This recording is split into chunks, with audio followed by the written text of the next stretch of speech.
जय जगन्नाथ। आज आसतु आम गोटे जोग आसन विषय जानिबा जे ताहाको करिबा द्वारा हमको कौन फायदा मिली थाए बा लाभ मिली थाए।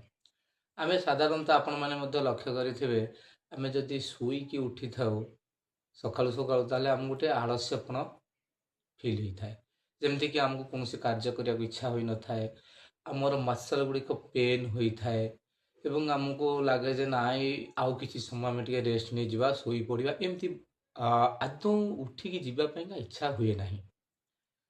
एवं स्टूडेंट्स माने मध्य ठीक सेमती छोट छोट पिला माने मध्य उठिला परे भारी आलस्य तांको जिंदी माड़ी बसी थाए, तांकर जमा इच्छा हुए नहीं, खाली कहबे देह हाथ भल लगुनी, मन भल लगुनी, मुंड बिंधुची, देह हाथ बिंधुची, मसल पेन होउची, एमती एमती बहुत गुड़े प्रकार असुविधा कहते।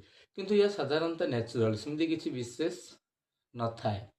तो किंतु जदि भी ता परे भी एगुड़िक आमको फिल होउची, एगुड़िक आमको बारंबार लागुची, ताहले आपन गोटे काम करंतु। मु एबे जो दुईटी जोग आसन आपन को देखौची बर्तन करके आपन को देखेबी, तो सेही जोग आसन को आपण प्रत्यह सकाळ उठिला परे जितले निदर उठुचंती से स्टूडेंट्स हुंतु बा आपण हुंतु बा जे भी काम करिया को जाउछंती प्रत्यह सेमाने भी हुंतु, तो जदि एया को 5 रु 10 मिनिट करि नियंती एवं तापरे 5 मिनिट रेस्ट नै कि बाहरिबे, ताले निश्चित भाबरे आपण लक्ष्य करि परिबे जे आपण पुनी सब काम करिया को आपनकर उत्साह लागुची। अर्थात आम किसी समय आम बॉडी रेस्ट नहीं जाई थाए, तो यह एक्टिव होगा सजग होगा तो किसी समय लगी थाए।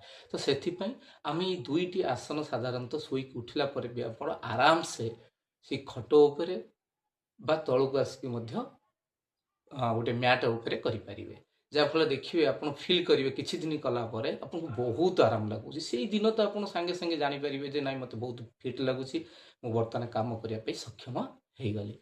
ताले आसतु बर्तमान मुझे करुँची, मुझे खूब कम समय करके आपको देखी, किंतु आप 5 रु 10 मिनिट कर दिंतु, देखिए आपको बहुत फुर्ती लगे।